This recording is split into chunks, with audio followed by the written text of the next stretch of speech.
everyone, my name is Parikshit Acharya. I am teaching Commerce in Atom Institute obviously.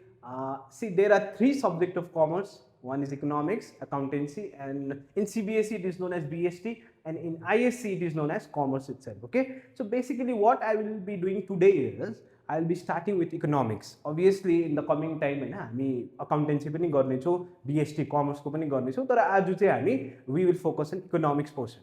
So what is economics है हामी economics त पढ्छौं हैन daily हामी apply पनि भएको देख्छौं तर स्ट्रक्चर्ड वेमा बुझेको हुँदैन. तर what is economics अब हाम्रो के छ भने maybe lack of information or maybe I don't know what it is, but economics बुझ्नु नै हामी एक्चुअली पढेको नै हामी इकोनोमिक्स बुझ्नुलाई हो. किन if you ask a LKG student, not LKG I might say, but if you ask class 5 class 6 students also, तिमी पढेर के बन्छौ भन्यो भने डक्टर इन्जिनियर भन्छ, obviously भन्छ. तर पढ्दै गएपछि if you see 9 10 11 12 पुगेपछि के हुन्छ उसको माइन्डमा कि कुन चाहिँ प्रोफेसनले उनलाई बेसी पैसा दिन्छ, that's why they go to that profession. yes or no? अनि पैसा अब हामीले सानैदेखि पैसा सोच्छौं तर के हामीले पैसाको बारेमा पढेको छौं? that is the big question we need to ask. तर इकोनोमिक्स मात्र यस्तो सब्जेक्ट हो जुन चाहिँ तपाईलाई पैसाको बारेमा सिकाउँछ. नट ओन्ली अबाउट पैसा but also about policy, macro र माइक्रो लेभलमा पोलिसी, गभर्नमेन्टले कसरी पोलिसी ल्याउँछ, कसरी त्यसलाई इम्प्लिमेन्ट गर्छ, त्यो इम्प्लिमेन्टेसनको रिजल्ट के हुन्छ र हामीले त्यसको फल कसरी एउटा घरमा त्यसको फल कसरी आउँछ त्यो एउटा पोलिसीले, त्यो सबै एउटा समअप गर्नु, त्यो सब्जेक्टलाई समअप गर्नु एउटा चीजमा, that is known as economics. र इकोनोमिक्सको अलिकति ब्रिफली के हो इकोनोमिक्स भन्दा भन्दै म तपाईलाई इकोनोमिक्सको फर्स्ट च्याप्टरबाट I will start, that is the chapter known as demand. जे पनि केबाट सुरु हुन्छ? डिमान्डबाट सुरु हुन्छ नि त हैन. हामीले सानो दोकानै खोल्यौं भने पनि त्यो चीज कति चल्ला, चल्ला भनेको के हो र दोकान कति चल्ला हैन. चल्ला भनेको यहाँ के सानो कुखुराको चल्ला हैन है, फेरि यहाँ चल्ला भनेको चाहिँ दोकान कति चल्छ, त्यो स्पेसिफिक जग्गामा खोल्यो भने मान्छेले कति किन्छ, मान्छेले कति डिमान्ड गर्छ त्यसको बारेमा हैन. त्यही हिसाबले एउटा सेलर भनौं, producer in the large scale yeah seller भनौं, उनले त्यही हिसाबले खोल्छ. र फर्स्ट च्याप्टर तपाईले इकोनोमिक्सको खोलेर हेर्नुभयो भने चाहे सीबीएसई मा हेर्नुहोस्, चाहे आईएससी मा हेर्नुहोस्, चाहे if you say in माध्यमिक HS also, you see the first chapter name is demand. Very easy chapter, very interesting chapter हैन. साथैमा अलिकति कन्फ्युजिङ पनि हुन्छ when we go on with the chapter. त्यो पछिको कुरा हो, we will discuss that also. We will try to make it easy as possible. र first chapter, let's start with the first thing, meaning of demand. What is the meaning of demand? Demand भनेको के हो? Demand भनेको अब हामी सोच्न सक्छौं मलाई ल्याम्बोर्गिनी चाहियो, is that a demand? No. अब अलिकति मन त दुख्छ हैन, तर नो. किन? I don't have purchasing power. That demand, that want is not backed by purchasing power. यहाँ म एउटा चीज चलाउँदैछु, एउटा शब्द, एउटा word I am using, that is purchasing power. Purchasing power भनेको के हो? पर्चेजिङ पावर भनेको तपाईले किन्नु सक्ने क्षमता तपाईको. तपाई किन्नु सक्नुहुन्छ कि हुँदैन? मैले ल्याम्बोर्गिनी नभनेर जस्तो व्यागनर भने मैले, मेबी व्यागनर आई क्यान बाई, मेरो क्षमता छ व्यागनर, मेरोमा किन्ने क्षमता छ र म त्यो किन्नु सोच्दैछु, त्यसलाई नै भनिन्छ डिमान्ड. तर म यहाँ बसेर सोच्दैछु, के सोच्दैछु? ल्याम्बोर्गिनी सोच्दैछु. No, that is not a demand, that is just a desire. There is a word known as desire. त्यसलाई चाहिँ भनिन्छ desire. Something backed by purchasing power is known as demand. अब जस्तो मलाई किटक्याट खान मन लाग्यो, अब त्यो किटक्याट किन्ने गोजीमा पैसा हुनु पर्यो, अनि मात्रै त्यसलाई के भनिन्छ? डिमान्ड भनिन्छ इन इकोनोमिक्स. त्यसलाई चाहिँ भनिन्छ डिमान्ड. ओके, अब next thing what we will start with is, फर्स्टमा हामीले के बुझ्यौं भन्दाखेरि व्हाट इज डिमान्ड. फर्स्टमा हामीले इकोनोमिक्स बुझ्यौं, त्यहाँबाट व्हाट इज एक्ज्याक्टली इकोनोमिक्सको डेफिनेसन बुझेनौं, तर हाउ इकोनोमिक्स, वाइ इकोनोमिक्स भन्ने अलिकति I try to make it. Now next is, once we understand what demand is, हाम्रो अर्को चीज चाहिँ के हो भन्दा फ्याक्टर एफेक्टिङ डिमान्ड. डिमान्डलाई कतिवटा चिजले असर पार्छ हेर्नुहोस् है। अब कस्तो सजिलो and see it's one of the most you can see every day that is happening around अस।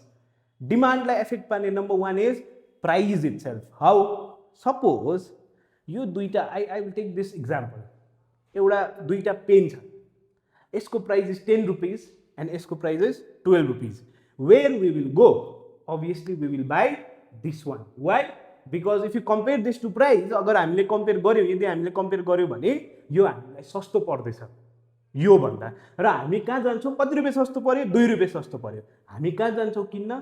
योपट्टि किन्न जान्छौँ। यसको डिमान्ड के भयो? बढ्यो, र यसको डिमान्ड के भयो? घट्यो। यहीँबाट लाइभ इक्जाम्पल। र यो इक्जाम्पल कता कता सिमिलर लाग्दैन हाम्रो डे टु डे लाइफमा? हामी किन्न जान्छौँ बजारमा, सोध्दै सोध्दै सोध्दै जान्छौँ कि जाँदैनौँ? Exactly that. Number one factor which affects our demand is price itself. Whenever there is increase in price of one commodity or any other commodity, there is. So whenever there is change in price of a commodity or whenever there is change in price one another, which we will talk अलिकति एकैछिनमा हामी बात गर्छौँ त्यसको विषयमा हैन। So number one factor which affect demand is price.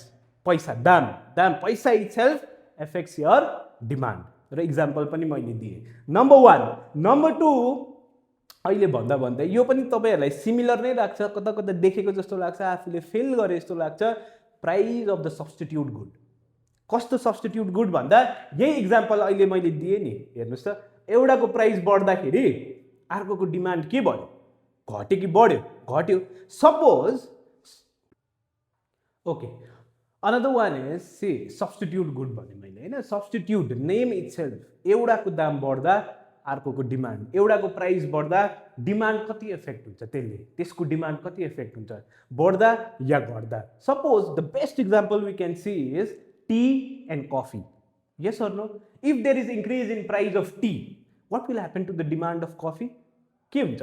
Price बढ्यो टीको, सपोज दिस इज टी हैन, चियापत्तीको दाम बढ्यो भने demand of coffee will rise. अनि if the price of what coffee will rise, then demand for tea will increase. यो तपाईको सब्स्टिट्युट गुड्स, यसलाई भनिन्छ सब्स्टिट्युट। और this is how the price of substitute good impacts और it has effect on what? Effect on demand. अब अर्को चिज हेर्नुहोस् है, हामी डे टु डे हेरिरहेको चिज। नम्बर 3, अहिलेसम्म हामी कतिवटा कुरा गर्यौँ? Number 1 is price, number 2 is price of the related good. अब हेर्नुहोस् त, प्राइस अफ द रिलेटेड गुडमा अझै दुईटा चिज आउँछ, सब्स्टिट्युट र कम्प्लिमेन्ट। त्यो हामी फ्युचर फेरि हामी जब क्लास गर्छु I will be discussing that in detail. Number 3 is income, income of the customer. हामी नै अहिले हेर्नुहोस्, हामी स्टुडेन्ट छौँ हैन, हामी यसो गोजी जे पनि किन्न जान्छौँ, पेन किन्दाखेरि पनि प्राइस सोधेर त्यो पेनको दाम कति हो कि होइन? त्यो चाहिँ किन भन्दाखेरि इन्कम। यदि मेरोमा इन्कम बेसी छ त्यतिखेर म गएर किन्नु सक्छु बेसी। यदि मेरोमा इन्कम कम्ती छ, आई विल नट बाई। त if I will not buy, the demand for that product, what will happen to the demand for that product? It will fall. अनि यदि मेरो गोजीमा पैसा छ, म गएर किने त्यो product, that means at that case what is happening? Demand for that product is increasing. That is how price of the income of the customer determines the demand, and it is how it is affecting the demand. Alright, हामीले तीनटा चीज कुरा गर्यौं। अब the next one is, अब यो चाहिँ कस्तो भने अब हामीले देखिरहेकै चीज हो हैन। इकोनोमिक्स भनेकै यस्तै हो। we will feel, we have seen, हामी महसुस गरिरहेको हुन्छौँ, we will feel every day हुन्छ नि। Fashion and what? फ्यासनै भनौँ न। हाम्रो कालिम्पोङ, दार्जिलिङ स्पेसली यहाँ हेऱ्यौँ भने हामीले यहाँ यदि एउटा हाम्रो पहिला एउटा इक्जाम्पल आउँथ्यो, हामीले पहिला बेल्टमा त्यो एउटा सिल्भर कलरको लाएर हिँड्ने एउटा फ्यासन थियो। एउटा मान्छेले लायो, अर्कोले लायो, म पनि किन्नु गएको थिएँ एक समयमा बेल्टमा लाएर हो। Not because it has any use, not because of something, just because that is in fashion. हेर्नुहोस् त, फ्यासनले गर्दाखेरि त्यो बेल्टमा लाउनेको के भयो? डिमान्ड बढ्यो कि बढेन? त्यो silver, I फरगट the word which they use, we will discuss that in another class, but that is what it is. Okay, the fashion ले गर्दाखेरि पनि के हुन्छ? डिमान्डमा इफेक्ट हुन्छ। Okay, all right. सो तपाईहरुले देखिहाल्नुभयो कति इन्ट्रेस्टिङ छ इकोनोमिक्स हैन। अब इन्ट्रेस्टिङ मात्रै हैन, इकोनोमिक्स इटसेल्फ इज भेरी, कसैले बनाउनु पर्दैन, it's already very interesting and very, अब हुन्छ नि Not only we will do interestingly, but we will also do scoringly. कसरी चाहिँ हामीले स्कोर ल्याउन सक्छौँ इकोनोमिक्सबाट. इकोनोमिक्समा त यस्तो सब्जेक्ट हो जुन चाहिँ पढ्दै गएपछि त्यति तपाईँको इन्ट्रेस्ट डुब्दै जान्छ र त्यति मजा आउँदै जान्छ.